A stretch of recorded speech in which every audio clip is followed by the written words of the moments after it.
Hello, hello, hello. This is Coach McCarthy. We are starting on 6.1 today. So 6.1, discuss considerations in selecting a financial services provider. So this is a link if you want to click on it.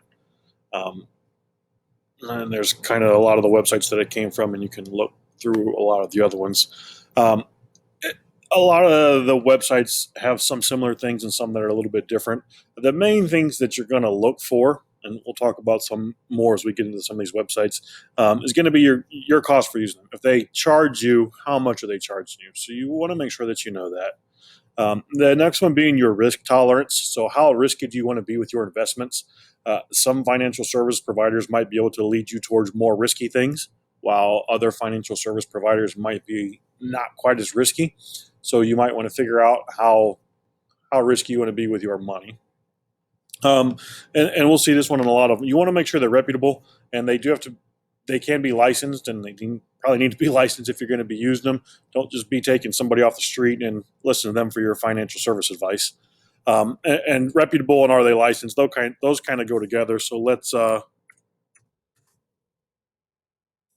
put those on the same line there, because those are things you're going to look for. Is it someone that you know, or just some guy off the street, and do they have a license for what they're doing? All right, back to it. So I saw this one. This is from website military.com. This is a pretty good listing, so we're going to go look through these. So 10 things to consider when choosing a bank or credit union. And again, those are financial service providers. There's a lot of different ones, but a lot of these are going to start more so about banks. So number one, security of your funds. You want to make sure they are insured by the FDIC, the Federal Deposit Insurance Corporation, or the National Credit Union for credit unions. You want to look at fees to see what it takes to open an account, and you want to see what fees there are with your account. Fees to avoid include monthly fees, per check fees, and fees for account assistance. So talking to a representative, a lot of that's kind of underwritten and small type, so make sure you know what's going on about that. Check out ease of deposit, make sure they can take direct deposit and how that works. If they have an ATM, do they have ATM fees? What their interest rates look like on their savings or CD or whatever you're going to be investing your money in. This is one that surprisingly all banks don't have. My wife has her money in another bank in Frankfurt, and they don't really have an online banking setup. So it's hard for her to pay bills online and to be able to transfer money back and forth. So make sure that they have an online feature. Do they have a minimum balance requirements? You'll see that a lot with checking and savings. And with most of you guys being students, you can apply for a student account, or you don't have to have those minimum balances. But as you get older, they do open accounts. As you get older, there are accounts you have to have a minimum balance for. And if you can't meet those minimum balance, then they're going to charge you a fee. There are also some other accounts where if you have direct deposit into your account, that will wipe out any fees that you might incur. So make sure you know about those. Number 8, branch availability. So see where the branches are at. If you're going to open an account with Wells Fargo, for instance, there's no Wells Fargo around here. So there's no branch availability. Customer service, how do they interact with their clients, and how quickly can you get your funds? So this is, again, geared towards military because it's talking about active duty pay. But even with my bank, when I deposit certain amounts, the funds are held for a little bit. So how quickly can you get those funds or deposit in a check? So again, just make sure you understand what those fees are and what that contract is going to look like, because basically you're going to sign a contract with them to hold your money. And you want to make sure that they're not charging you exorbitant fees, especially for using your ATM or your debit card. So let's go check out some other sites and see kind of what they say. So we come back to our list, and we're going to check out the second one, this fiscal interest website, and kind of scroll through banks and credit unions. Where should you put your money? So institution has deposit insurance. We talked about that it's FDIC, or for the credit union that they have theirs. And again, looking at fees, all right, make sure there's no fees that are going to be hitting you. Institution that has sufficient technology. So Zelle is a real cool thing. If you don't know about Zelle, basically you can transfer money using your email. So you set up your email and you can just go into Zelle and you can type in someone's email and send them money. And that works great, but not everybody has those. So understand how they're using technology, if they have those functions and what's going on. Understand your interest rate and what that's going to be. What's their securities, what's their savings account look like, and maybe you do have your money in more than one place. All right, and maybe you have one money here and one money there, depending on what you're doing. Okay. Let's see, what else do we have on here? Talking about your credit score, credit cards, and several. So again, be careful with several credit cards. You talk about that, you can lose track of bills. All right. And points redemptions are often untaxed, viewed as a discount by the IRS. Not really what we're talking about. And this is talking about brokers and advisors who invest your money, what they're going to do with it. So brokerage services should be free or close to free if you're going to use a broker. We'll talk about ETFs and what those are here in a little bit. So, and this kind of falls into the same line as banks. Understand their fees, okay, and what those are going to look like. And that's probably the biggest thing, whether you're going to use, a bank or a broker or a financial advisor or what you're going to do.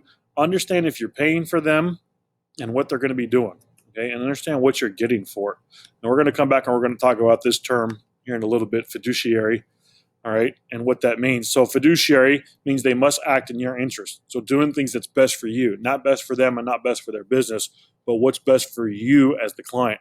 So make sure that they are that. Make sure they're acting in your best interest and not theirs, or that or they're not actually, and the company's acting in the company's best interest. Right. Let's see what else we have. This is a website. This is from Michigan State. Go Sparty. So how to select a financial, again, make sure that they're registered and that they are registered investment advisors. All right, provide ongoing advice as a matter of course. So make sure that it is someone that is registered, that they know what they're doing. Brokers are in the business of buying and selling securities for their customers and are held to a know your customer standard. Officially referred to as a registered representative, brokers are also known as stockbroker, financial consultant, and financial advisor. We also have this term, financial planner, business of developing and implementing comprehensive financial plans for customers. So they're kind of going to set it up. All right. And brokers are going to be the ones that are going to deal with stocks and things like that. Insurance agent, we talked about insurance is going to cover you just in case. And this, what's your investment strategy? What's your goal? A lot of you guys are young, so you might not have a lot of financial goals. As you grow up, you're going to have some different goals: retirement, buying a car, buying a house, planning your estate. What's going to happen with those kind of things. How do I want to pay for these services? Is it a fee, commission, or a percentage of assets? Again, know what's going on. That's probably the big one of, how are you going to pay these people? Things to ask them: what are your qualifications and experiences? Are you registered? What all services do you provide? Periodic portfolio performance reports. How's my portfolio doing? Do I have to pay anytime I talk to you to ask about my portfolio? That kind of falls back into fees. How do you charge for your services? That's the big one. Okay. Who else may be handling my account? You might agree to a deal with a company and talk to Jimmy, and you might find out that some guy named Jim is running your stuff, not the Jimmy you were talking to, but a different Jim. So understand who's going to be handling your stuff and handling your account on a day-to-day basis. And this gets into regarding investment recommendations. What are we investing in? Make sure you're asking these questions. What are we investing in? Why are we doing that? Don't let them gamble with your money. Let's check out NerdWallet here and see what they're saying. So again, there's different types. There's digital services that you can get involved with. All right, but they all have fees. Okay, so again, that's probably the main thing, is understanding what those fees are. There's some online folks that you can talk to, and here's some different links. Traditional financial advisors, which is probably what we're going to see face to face. What services are you looking for? Okay, I'm looking for a financial advisor. That's great, but what do you want from them? All right. Don't go talk to an insurance agent if you're wanting to know about houses. Okay. So make sure you're talking to the right person. You don't talk to an insurance company about stocks or how you're going to invest your money. So how much can you pay them? And then again, that's the big thing. All right. Look at their background. Ask those questions. Okay. Don't just get with them because they have a cool looking picture. Right? Understand what their background is, what they've done, and how they're going to invest your money, what they're going to do with your money. So let's check out the last one here. This will probably be it. This is from Vision Capital Management. And So we talked about this fiduciary. Will the firm you are considering put your interest first? Traditional brokers work to a suitability standard, who offer the less than best treatment. A firm holding a fiduciary standard discloses and addresses potential conflicts of interest and works in the best interest of the client.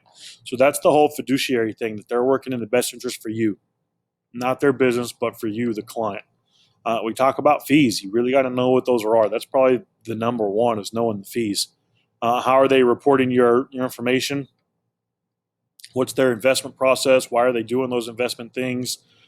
Who are they going through? All right, maybe they're going through another investment advisor, might be going through another company. What kind of services do they offer? Are they going to help you out? Do they have education things? Do they have events to learn more about what you're doing? Can they help you with life events? And we're going to talk about this in another one. There's transitions in your life. Things are going to happen. Get married, have kids, need help through anything. These are things you're going to want to know if they can help you out with.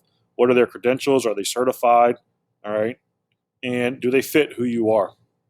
So those are probably the main things. And again, probably the main one we're going to look at is going to be fees. All right, your cost for using them. And we're going to combine number 2 here because there's not a lot to it. So number 2, understand the use of financial service providers to aid in financial goal achievement. Well, that kind of ties back into 1. If my goal is to buy a house, I probably don't need to be talking to an insurance guy or a stockbroker. Okay, so use those people that are going to help you achieve those goals that you want. Okay, make sure you vet them, make sure you check their background, and they're going to be who you're looking for, and then use them. Okay, they're there to help you, especially if they're a fiduciary. Check and make sure of that status. That's a good word to know and a good word to bring up when you're talking to those people. Are you my fiduciary? Are you going to help me, or are you more concerned about helping your business?